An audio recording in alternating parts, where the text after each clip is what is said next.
예수님께서 오늘 가버나움 집에 계실 때에 제자들에게 물으셨습니다. 33절 말씀에 보니까 가버나움에 이르러 집에 계실 때 제자들에게 물으실 때 너희가 길에서 서로 토론한 것이 무엇이냐 하시되 아멘. 여러분, 서로 토론하는 문화는 참 좋은 문화입니다. 그렇죠? 마음을 열고 건전한 건강한 방향으로 목적을 가지고 함께 그렇게 토론하는 문화는 참 좋은 문화입니다.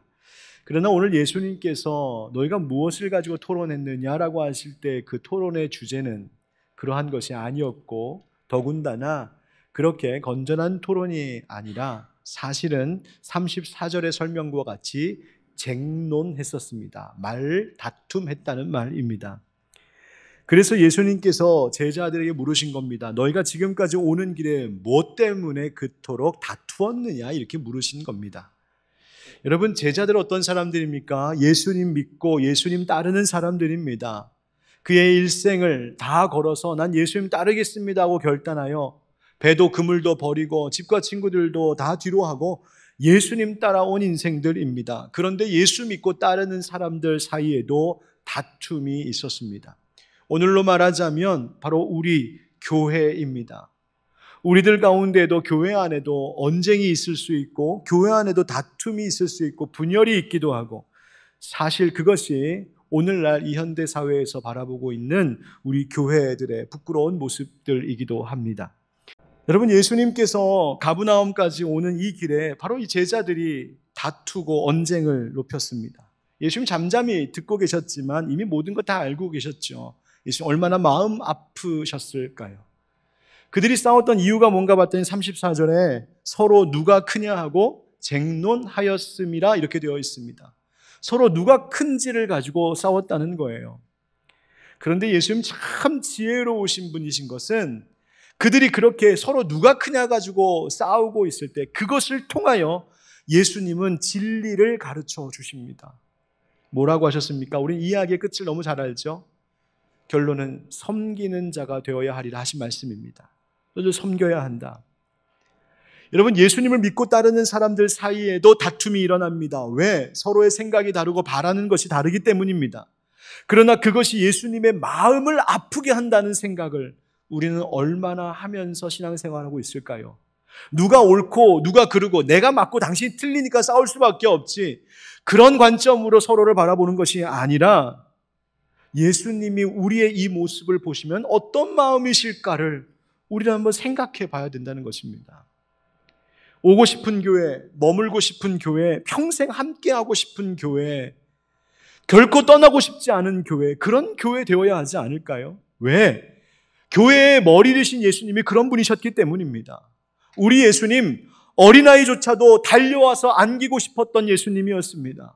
병들고 가진 것 없는 사람들이, 온통 상처투성이인 사람들이 찾아와서 줄을 서서 만나고 싶었던 분, 그분이 예수님이셨습니다. 여러분, 교회는 예수님의 몸이라고 하잖아요. 예수님이 교회의 머리이시라고요.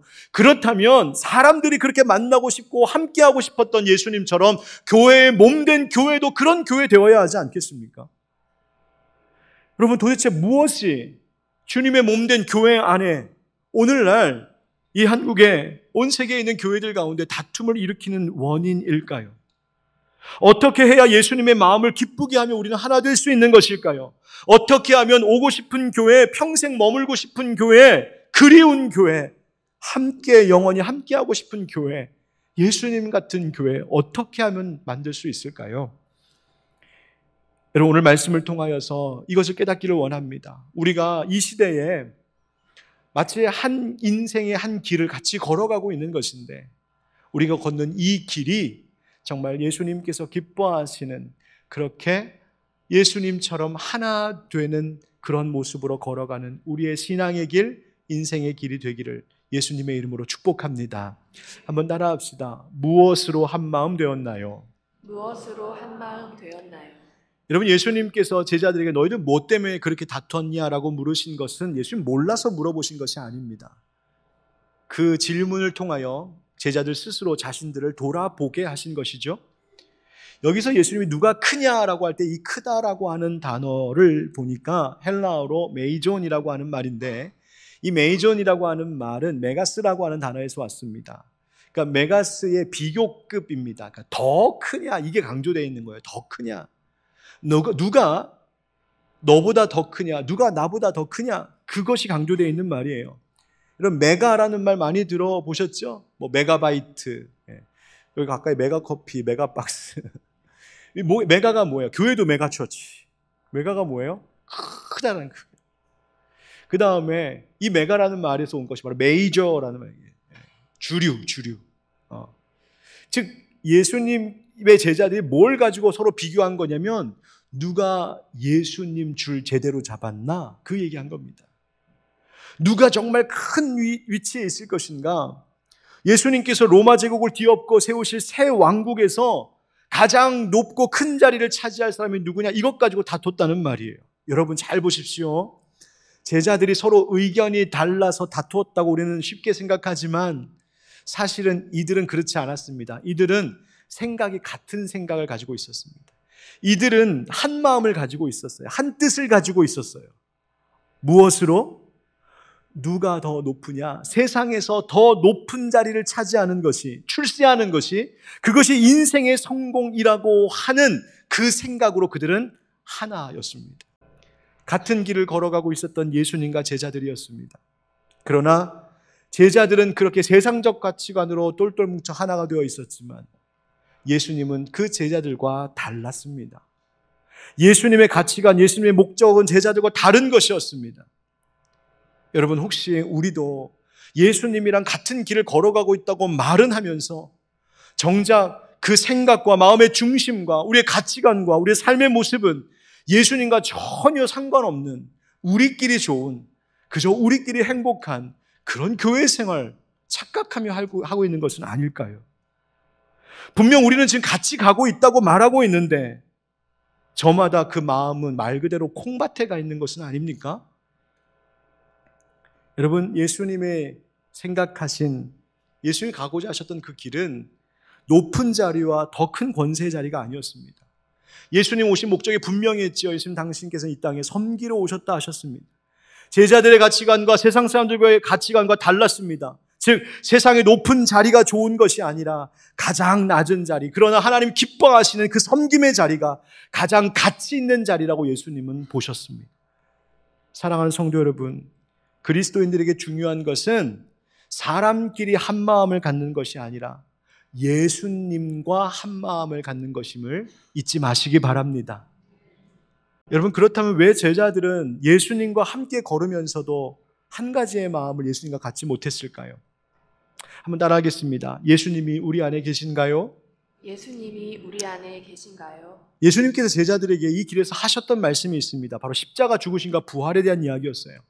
사실 예수님께서는 이 이야기를 처음부터 공개적으로 드러내기를 원치는 않으셨습니다. 다만 예수님은 굉장히 비밀스럽게 이 제자들에게 조용히 내가 이제 십자가에 달려 죽게 될 것이고 사흘 만에 부활할 거야 라고 하는 이 이야기를 예수님 드디어 제자들에게 살짝 알려주셨습니다.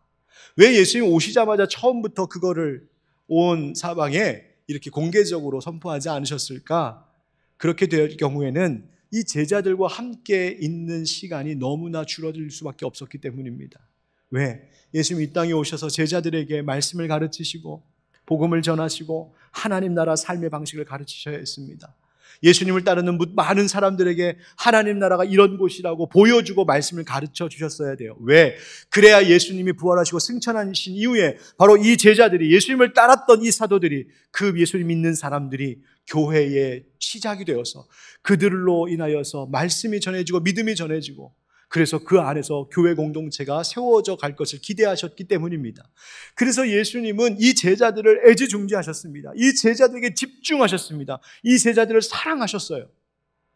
반면 제자들은 어땠을까요? 제자들의 눈에는 예수님이 들어오지 않고 있었습니다. 무슨 말이냐 하면 이 예수님께서 말씀하신 십자가와 부활에 대하여 제자들이 전혀 알지 못했답니다. 30절부터의 말씀을 보십시오. 그곳을 떠나 갈릴리 가운데로 지날새 예수께서 아무에게도 알리고자 아니하시니 이는 제자들을 가르치시며 또 인자가 사람들의 손에 넘겨져 죽임을 당하고 죽은 지 3일 만에 살아나리라는 것을 말씀하셨기 때문이더라. 그러나 제자들은 이 말씀을 깨닫지 못하고 묻기도 두려워하더라. 아멘. 제자들이 깨닫지 못했답니다. 여러분, 제자들이 왜 그렇게 논쟁하고 다투었을까?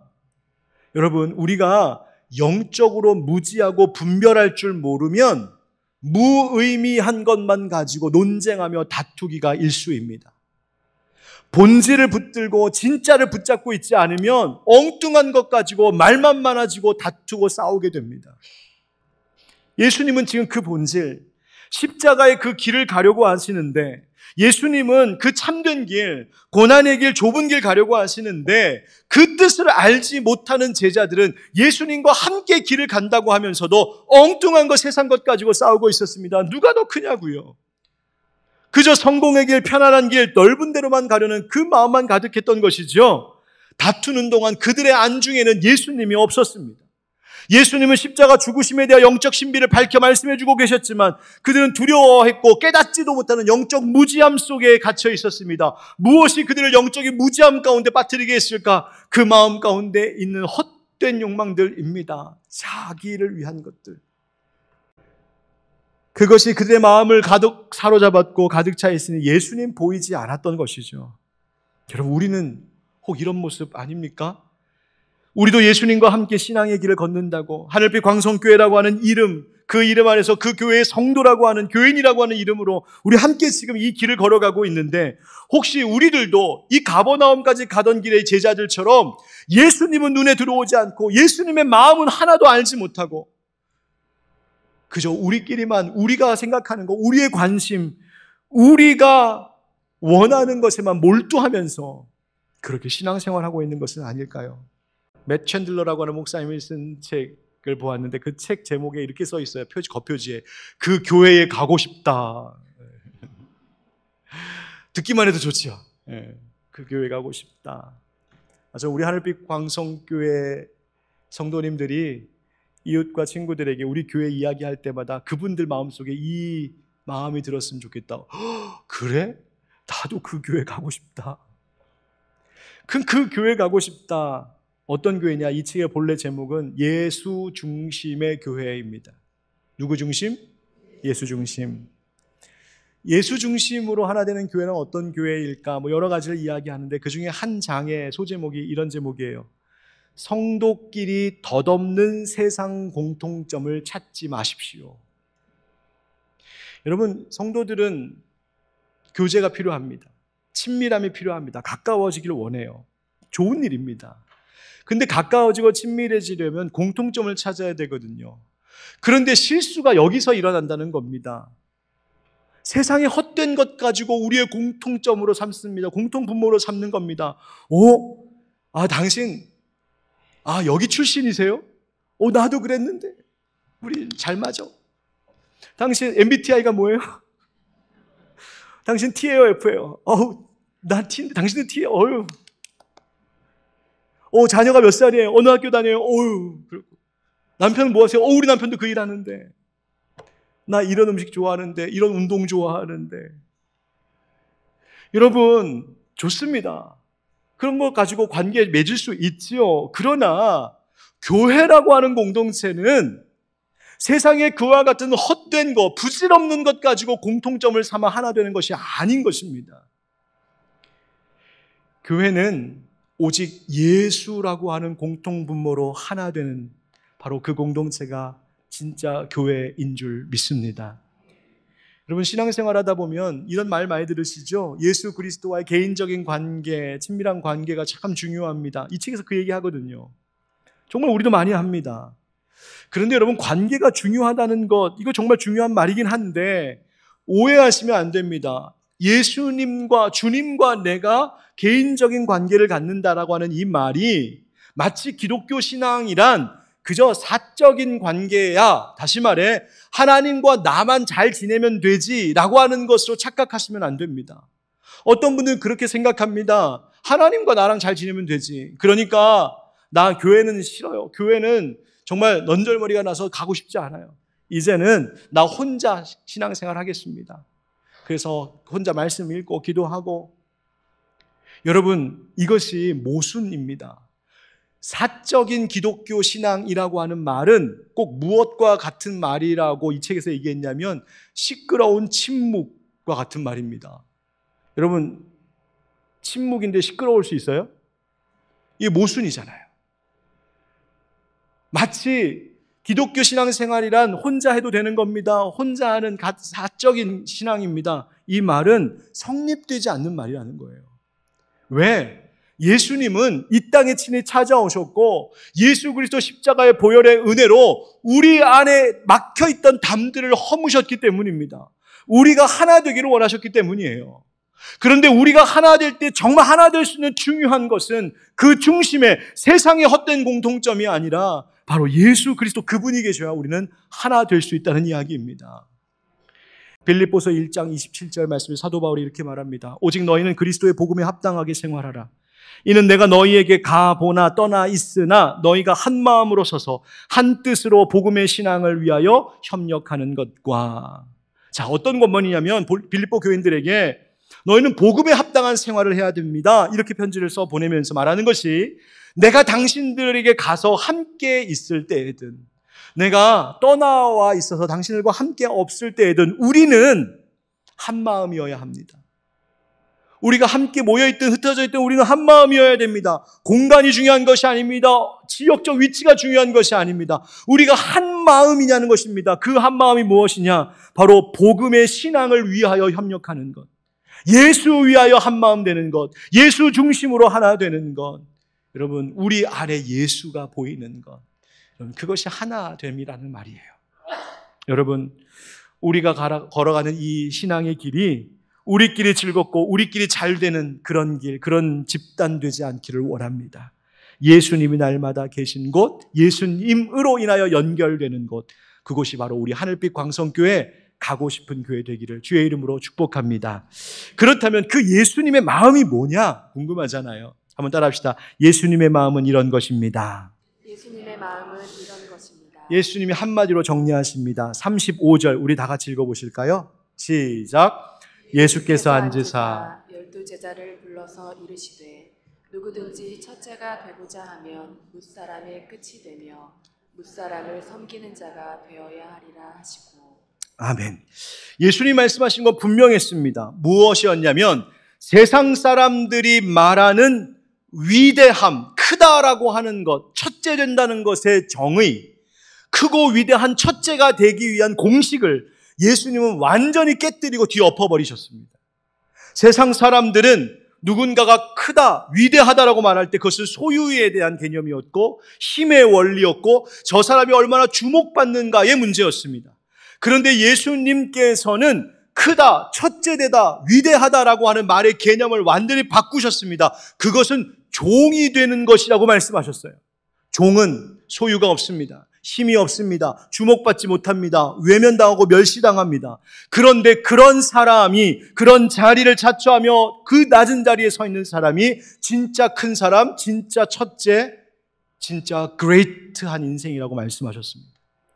심리학자들이 이야기하죠. 인간들에게는 욕구가 있는데 제일 먼저는 원초적으로 생리적 욕구가 있고 그 다음에는 나의 안전을 지키고 싶은 욕구가 있습니다. 또 하나는 내가 누군가한테 사랑받고 싶은 욕구가 있어서 공동체에 결속되고 싶어 합니다. 어느 집단에 들어가고 싶어 합니다. 네 번째는 내가 사람들로부터 존경받고 싶은 욕구가 일어납니다. 그리고 또 다섯 번째, 나 자아를 실현하고 싶은, 내 꿈을 이루고 싶은 욕구가 있습니다. 뭘 말하는 거냐면 인간이란 생존의 문제, 내 안전의 문제가 어느 정도 보장이 되기 시작하면 그 다음부터 내 안에 일어나는 욕구가 무엇이냐? 인정받고 싶고 높아지고 싶고 주목받고 싶고 소유하고 싶고 칭찬받고 싶고. 여러분, 그런데 예수님께서 말씀하시는 큰 사람, 첫째 되는 사람이란 오히려 가장 끝자리에 가서 앉는 사람이라고 말씀하셨습니다. 전혀 보상 같은 것 바라지 않고 다른 사람 위하여 아낌없이 나를 내어줄 수 있는 그 삶의 자세, 그래서 예수님이 말씀하시는, 예수님이 정의하시는 첫째 사람이란 세상에서 볼 때는 끝사람입니다. 마가가 이 말씀을 기록하면서 마가만 유독 주목하여서 우리에게 소개하는 기록이 바로 여기 나오는데요. 36절의 말씀입니다.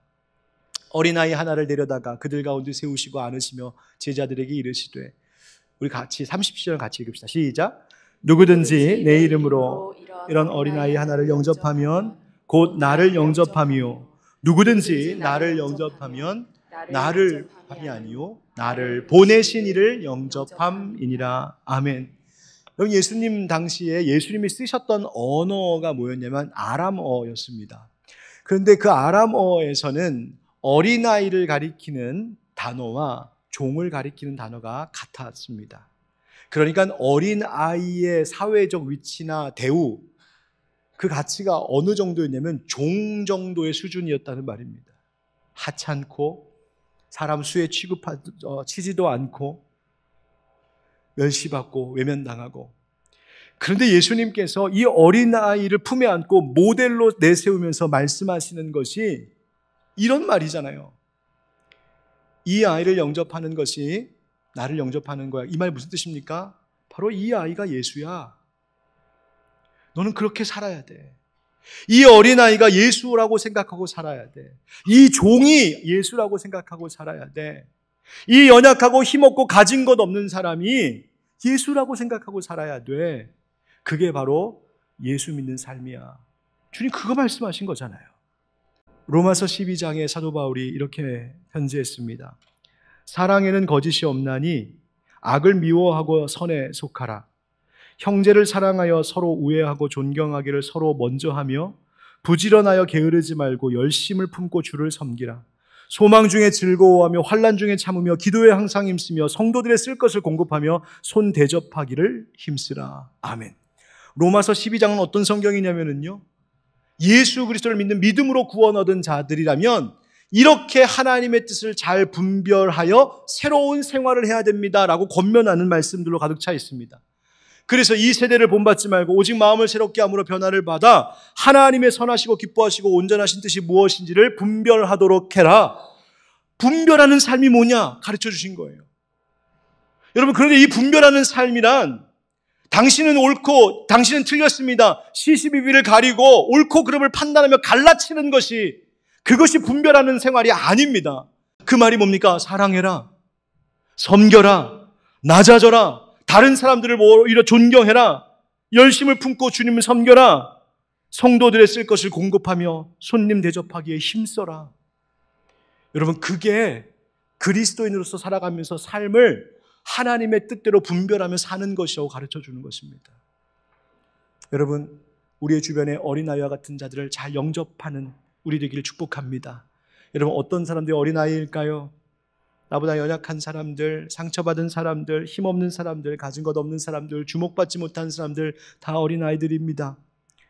때로는 나와 관계가 어려움 가운데 있는 이들도 어린아이들과 같은 영접해야 될 대상이기도 합니다. 용서하지 못한 사람, 관계 회복하지 못한 사람, 또 내 생각과 다른 사람도 내가 영접해야 될 대상입니다.